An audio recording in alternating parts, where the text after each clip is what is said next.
बघा, जरंगेचं राजकारण हे राष्ट्रवादी काँग्रेसचे वयोवृद्ध पुढारी शरद पवार, उद्धव ठाकरे यांच्या राजकीय आतड्यातल्या कातड्याचं राजकारण आहे. राष्ट्रवादी काँग्रेसचे वयोवृद्ध पुढारी शरद पवार आणि उद्धव ठाकरे यांच्या आतड्यातल्या कातड्याचं राजकारण आहे जरंगेचं राजकारण.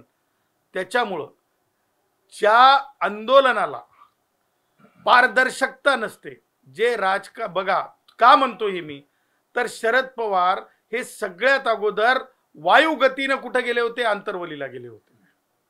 आज शरद पवार निवडणुकीच्या तोंडावर हे ढोंग करतायत, राजकीय ढोंग करतायत की म्हणे मला, म्हणजे त्यांच्या माध्यमांमध्ये जे आलं की राष्ट्रवादी काँग्रेस वयोवृद्ध पुढारी शरद पवार गट असेल किंवा उद्धव ठाकरे यांचा पाठिंबा नाही, अशा माध्यमांनी बातम्या चालवल्या जरंगेचे आंदोलन. म्हणजे एका बाजूला तर आतड्यातलं कातडं राजकारण करायचं जरंगेसोबत, त्यानंतर दुसऱ्या बाजूला ओबीसींच्या तोंडाला म्हणजे आपण ओठांना पाणी लावायचं. आणि हे राजकारण जे आहे शरद पवारांचं सगळ्यांनी ओळखलेलं आहे.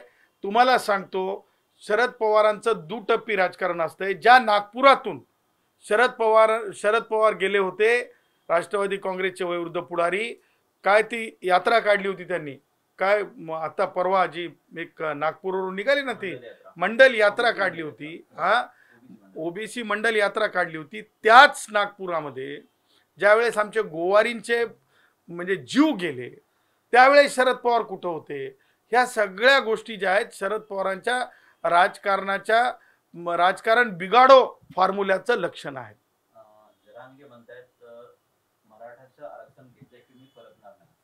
अहो, मला एक सांगा, संविधानिक चौकट आहे, प्रत्येकाला आपलं मत मांडण्याचा अधिकार आहे. No doubt, no doubt, no doubt. कारण शाहू महाराजांपासून ते भारतरत्न डॉक्टर बाबासाहेब आंबेडकरांपर्यंत ही परंपरा आहे की सगळ्यांचं ऐकलं पाहिजे. हे कोणाचंही दुमत नाही, परंतु त्या ऐकण्यामध्ये संविधानिक तत्व काय म्हणतात हे लक्षात घेतलं पाहिजे. त्यामुळं मला हे सांगायचं आहे की ही सगळी पुस्तकं आहेत, ज्या पुस्तकांमध्ये स्पष्ट लिखित आहे की कोणता वर्ग कसा मायग्रेट झाला आणि तो कोणत्या आरक्षणाला त्या भूभागावर मागासलेपण ठरत असते. त्यामुळं उगीचच म्हणजे मी संविधानापेक्षा मोठा आहे असं कुणी समजता कामा नये. कारण लोक हवा भरत असतात. तुम्हाला माहिती आहे, आमच्या गावाकडं फुगे भरून म्हणजे आकाशात सोडत असतात. तसं जरंगेला राजकीय कुणीतरी फुगवत आहे.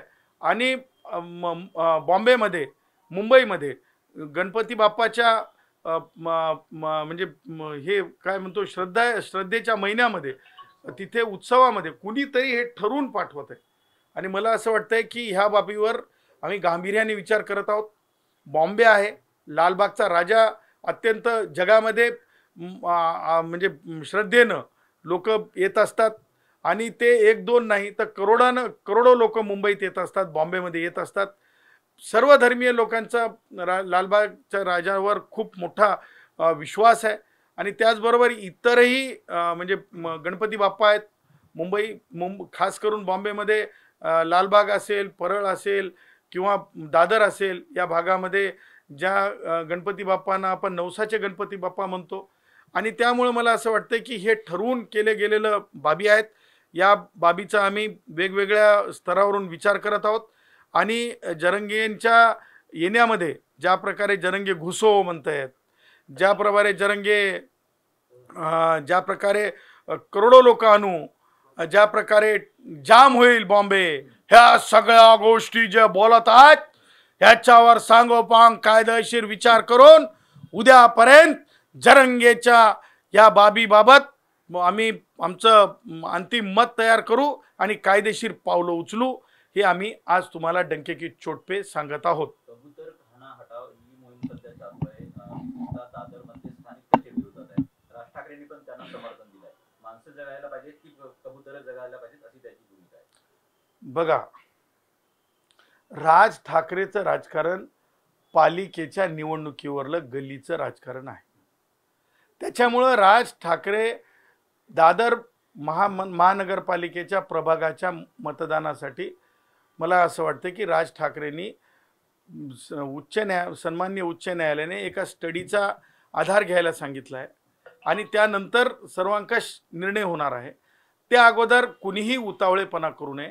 त्यातले त्यात राज ठाकरेंनी तर ह्या वयात तरी उतावळेपणा करू नये. कारण न्यायालयाने सांगितल्यानंतर उतावळेपणा कशाला पाहिजे राज ठाकरे? उतावळेपणा कशाला पाहिजे? जेव्हा न्यायालयाने सांगितलं की स्टडीचा रिपोर्ट येऊ द्या, स्टडीचा रिपोर्ट आल्याच्या नंतर त्याच्यावर होईल ना काय ते. सध्या आपण बघतोय राज ठाकरे मुख्यमंत्र्यांना भेटायला गेले होते काल.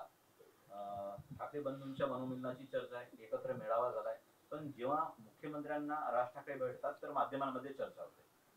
बघा, मुख्यमंत्री, सन्माननीय मुख्यमंत्री पद किंवा सन्माननीय राज्यपालांचं पद किंवा सन्माननीय राष्ट्रपतींचं पद, ही जी सगळी पदं आहेत ना, ह्या सगळ्या पदांना ह्या सगळ्या पदांना जे आहे एक म्हणजे स्टॅट्युटरी ज्याला म्हणतो आपण वैधानिक दर्जा आहे. या ना मॅडम, स्टॅट्युटरी वैधानिक दर्जा आहे आणि ह्या दर्जाला म्हणजे आपण कुणीही भेटायला जाऊ शकते. असं आहे का की म्हणजे त्या पदावर मुख्यमंत्री महोदयांना भेटायला कोणी जाऊ शकत नाही? किंवा किती छोट्यातला छोटा माणूस किंवा मोठ्यातला मोठा माणूस कुणीही त्याच्या आपापल्या घराने घेऊन जाऊ शकते. आता राज ठाकरेंचं काय घराणं होतं हे ऑलरेडी राज ठाकरेंनी स्वतःच सांगितलेलं आहे. हो, मी तेच म्हणालो की मुख्यमंत्र्यांची भेट घेण्यासाठी ते गेले. आता गल्लीतलं राजकारण आहे, गल्लीतले प्रश्न घेऊन गेले असतील. आणि मुख्यमंत्री महोदयांचं असं आहे की ते शेवटच्या गडचिरोलीतल्या माणसाचं सुद्धा ऐकतात. त्याच्यामुळे दादरमधल्या राज ठाकरेंचं ऐकलं तर मला असं वाटतं त्याच्यात राजकीय दृष्टिकोनातून बघण्यासारखं काही नाही.